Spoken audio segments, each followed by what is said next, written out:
आज की क्लास में हम पढ़ेंगे properties of Boolean algebra, what are the basic laws of Boolean algebra and the most important law, De Morgan's law. ये theorems पढ़ने का बेसिक रीजन क्या है? जब भी कोई आप लॉजिकल बुलियन एक्सप्रेशन लिखेंगे तो कई बार आपको ऐसा लगेगा कि इस बुलियन एक्सप्रेशन को इम्प्लीमेंट करने में we need lot number of gates, so we use this algebra or theorems to reduce the expression and then implement it. कई बार हमें एक्सप्रेशन का फॉर्मेट चेंज करना है, तभी भी हम इन थ्योरम्स को यूज कर सकते हैं। तो कौन सा थ्योरम से हम स्टार्ट करें? सबसे पहले आइडेंटिटी लॉ। आइडेंटिटी लॉ का मतलब है यदि हम किसी वेरिएबल को जीरो के साथ और ऑपरेशन करें या वन के साथ एंड करें तो it won't lose its identity, such as a dot one, so it is always a। कैसे कहेंगे आप? If a will have a value zero, आपने जो एंड गेट पढ़ा है, एंड गेट के दो इनपुट होते हैं, तो एंड गेट का आउटपुट किस पे डिपेंड करेगा? a पे डिपेंड करेगा। यदि a जीरो होगा तो जीरो का वन के साथ एंड ऑपरेशन क्या होगा? If a is zero it will result in zero. If a is one, one dot one, when a is one, one dot one is one, that is the value of a। So you can say कि a का one के साथ and operation करने से ए अपनी identity loose नहीं करेगा। This is identity law. Similarly यदि हम ए का जीरो के साथ और ऑपरेशन कर दें, सो if A will be zero output will be zero, if A will be one output will be one. इसका क्या मतलब है कि ए का जीरो के साथ और ऑपरेशन में A will remain the same. So this is identity law. और next law is idempotent law. Idempotent law क्या कहता है? यदि कोई वेरिएबल ए है, आप ए के साथ और ऑपरेशन करोगे, so if A is zero, zero और zero is zero, if A is one, one और one is one, it means A का ए के साथ और ऑपरेशन में ए ही रिजल्ट होगा। Same way A dot A is always A. If A is zero, zero dot zero is zero, if A is one, one dot one is one. So this law is idempotent law. Next is complement law.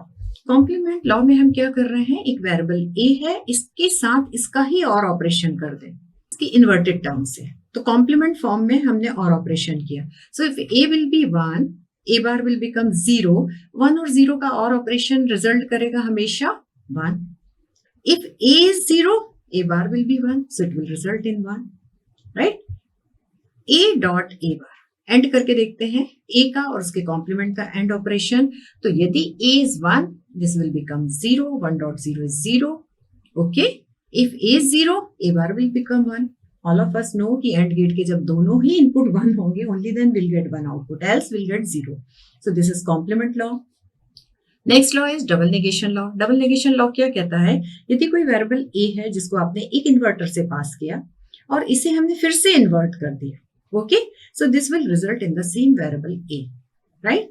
तो double inversion of any variable, double negation कह लें या double inversion कह लें, it will result in the same variable. If A is zero, A bar will become one, और A बार को फिर से आप यदि निगेट कर दें तो it will become zero. So we can say double inversion of a variable will result in the same variable. Next is commutative law. Commutative law क्या है? यदि हम और ऑपरेशन कर रहे हैं ए और बी का, इस और ऑपरेशन में इफ आई विल राइट कि बी का ए के साथ और करते हैं, so it will not affect the result. देखिए आप टेबल में ध्यान से देखिए, इससे कोई फर्क पड़ रहा है? नहीं पड़ रहा है, क्योंकि the values will remain the same, all the combinations are same. तो चाहे आप बी का ए के साथ और करें या ए का बी के साथ, the result will remain the same. तो कहने का मतलब कि इनकी ऑर्डरिंग चेंज करने से आउटपुट रिजल्ट में कोई फर्क नहीं आएगा। Same way A dot B is B dot A. So this is commutative law.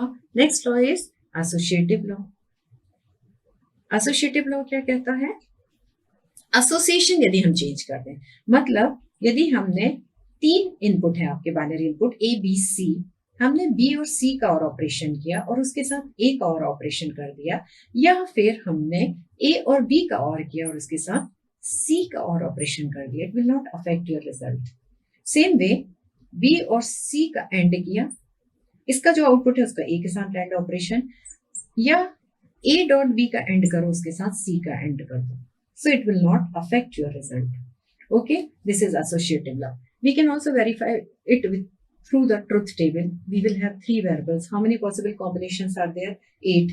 तो आप क्या करेंगे? ट्रुथ टेबल में सारी वैल्यूज लिख लें, 0 0 0 0 0 1 A B C 3 नाम दे दें वेरिएबल्स के, फिर आप यूज कर लें एक and gate B dot C, एक and gate A dot B, फिर आप बी और डॉट सी का ए के साथ एंड कर दें तो आपका लेफ्ट हैंड साइड का एक्सप्रेशन कंप्लीट होगा, या ए डॉट बी का रिजल्ट को सी के साथ एंड कर दे तो राइट हैंड साइड का एक्सप्रेशन होगा. If you will check both the columns they will have the same value. Distributive law. Next distributive law says that इसमें हम ब्रैकेट को एक्सपांड करें, राइट? कैसे एक्सपांड करेंगे? सपोज आपका है ए डॉट बी और सी, ठीक है. हम बी और सी करने के बाद उसका एंड करें, या ब्रैकेट खोल दें, मतलब इसका इसके साथ एंड, ए का सी के साथ एंड, और उन दोनों टर्म का और. तो आपकी टर्म क्या हो गई? A dot B. एक टर्म क्या हो गई? ए डॉट सी, और इन दोनों का और operation. Your left hand side and right hand side will remain the same. Same way यदि हम ए बी और सी एक एंड टर्म है, इसका ए के साथ और ऑपरेशन करें. अब हम इसको ब्रैकेट को ओपन कर दें, मतलब ए और बी का और ऑपरेशन करें और ए और सी का और ऑपरेशन करें और इन दोनों का एंड कर दें. So will get the same result. Okay, so you are distributing, you are opening the bracket. So this is called distributive law. Next come to absorption law. इस लॉ में हम क्या कर रहे हैं? We are absorbing certain values. Now we'll check how we are absorbing the value. Law is called absorption law. क्या लिख रहे हैं हम? A dot A और B is A. कैसे करेंगे? अब जो हमने प्रीवियस लॉ पढ़े वो लॉ यहाँ यूज हो रहे हैं. ब्रैकेट ओपन करें तो एक टर्म आएगी A डॉट A और एक टर्म आ जाएगी A डॉट B. इन दोनों का और कर दें. A डॉट A, आपने एक्सप्रेशन को यूज करें, A dot A is always A plus AB. Next हम क्या यूज कर लें? Take A as common. अंदर क्या बचेगा? 1 प्लस बी. वी नो 1 का बी के साथ और operation will result in A. So next is a dot A dot 1, so that is ए. ठीक है, सो this is absorption law. Similarly यदि हम लिखें ए plus A bar B, right, फिर से आप इसमें ब्रैकेट ओपन करें. सो एक आ जाएगा A plus A bar dot A plus B. A plus A bar is, use the law, A plus A bar is always 1. So this will result in A plus B, right? So this all comes in under this law. अब सबसे important जो law है वो है De Morgan's law. De Morgan's law में दो laws हैं. पहला law है जिसको हम लिखते हैं A और B whole bar is equal to A bar dot B bar. मतलब आपने क्या किया हुआ है? नॉर गेट के आउटपुट को दो पार्ट में डिवाइड किया है और ऑपरेशन को एंड से रिप्लेस किया है, और जो टर्म होल कॉम्प्लीमेंटेड थी हमने इंडिविजुअली टर्म को कॉम्प्लीमेंट कर दिया है. ओके, इसका दूसरा लॉ जो है वो है A dot B whole bar. ये कौन सा आउटपुट है? ये नैंड गेट का आउटपुट है. इसको भी हमने कैसे सब्स्टिट्यूट किया है? ए और बी को सेपरेट कर दो, डॉट को एंड से रिप्लेस कर दो, होल इन्वर्शन को इंडिविजुअली टर्म को कॉम्प्लीमेंट कर दो. ठीक है.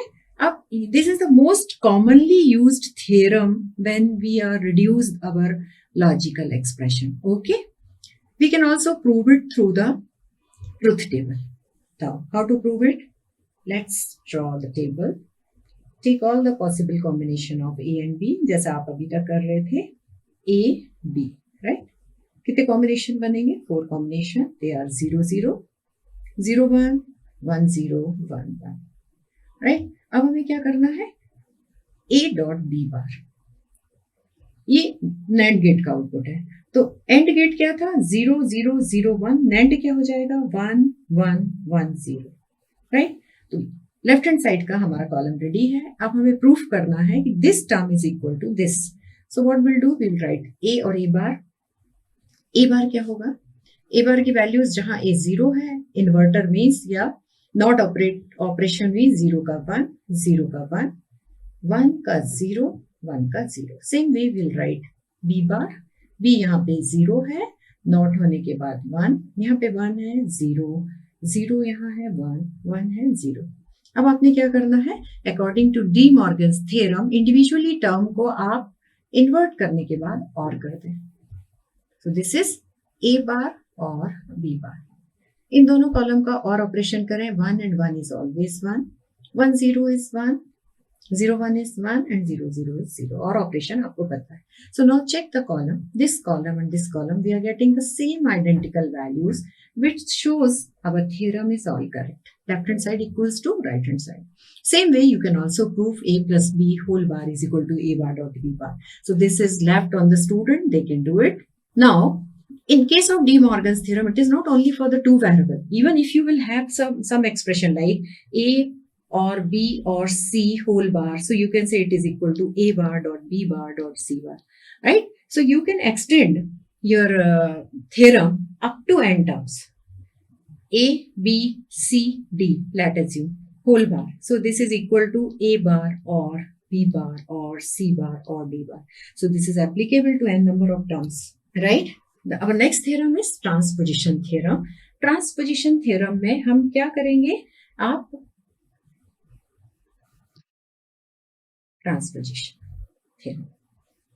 In this theorem, it states that AB plus A bar C is equal to A plus C. अब दूसरे में आपने लिख दिया A bar plus B. Now how to prove it? We'll start with prove this theorem. We'll start with the right hand side, right? Right hand side से आप शुरू करें. अब इसको हम क्या करें? प्रोडक्ट टर्म है, मल्टीप्लाई करें तो रिजल्टेंट टर्म क्या आएगी? ए बार और ऑपरेशन ए का सी के साथ product A bar C plus B और ए का product that is A B और सी का product that is B C.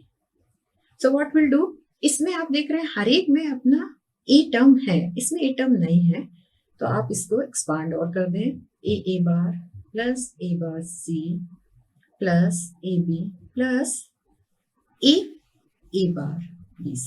All of you know a plus a bar is always 1 and 1 dot bc is bc only. Expand it. A bar will become 0. किसी भी number और उसका complement का product 0 होता है. a bar c ab plus abc again product term plus a bar bc.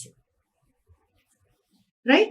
तो जिसमें आपको ए बार सी मिल रहा है हम इनको क्लब कर देंगे और इन दोनों टर्म को क्लब कर देंगे. क्लब करने पे ए बी जब हमने बाहर लिया तो अंदर आ गया 1 प्लस सी दैट इज 1 और सी. कौन कौन सी टर्म? ये दोनों टर्म. और इसको इसके साथ आप क्लब किया तो कॉमन क्या है? ए बार सी और अंदर आया 1 और बी.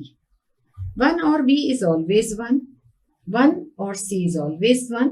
और किसी भी प्रोडक्ट टर्म को जब हम 1 से एंड करते हैं तो A B dot 1 is A B and A bar C dot 1 is A bar C.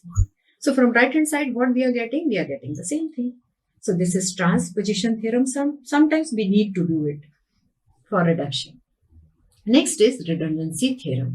Redundancy theorem में हम लेफ्ट ओवर वेरिएबल्स इंक्लूड करके पहले एक्सप्रेशन को एक्सपांड करते हैं और फिर जो टर्म्स रिडंडेंट है we will reduce those terms. So this theorem is called redundant theorem. How to prove it? Take some example.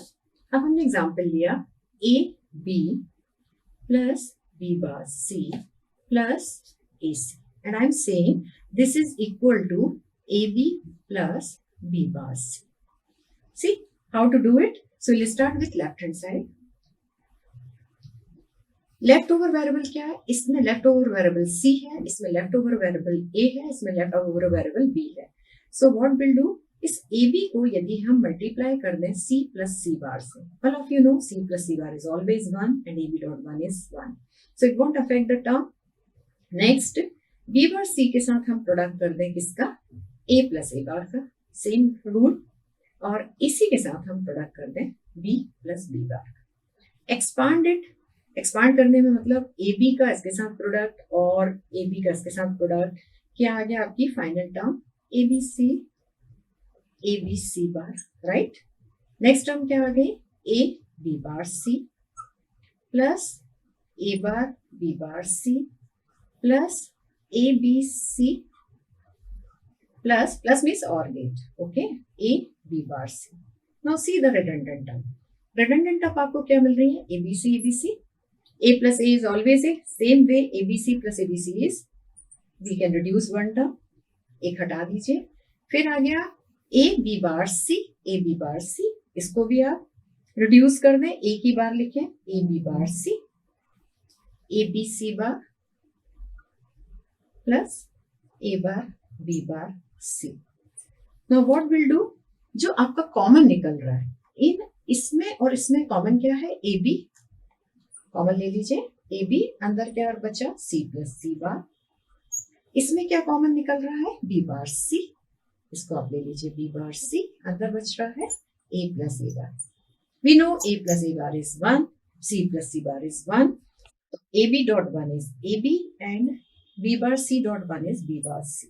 So starting with left hand side, the reduced expression which we get is ab plus b bar c, that is your right hand side.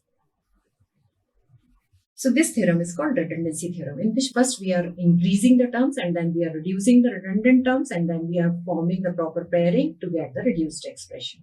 This is all about the various theorems, और आप इन सारे theorems को हम आगे use करने वाले हैं expression को रिड्यूस करने के लिए।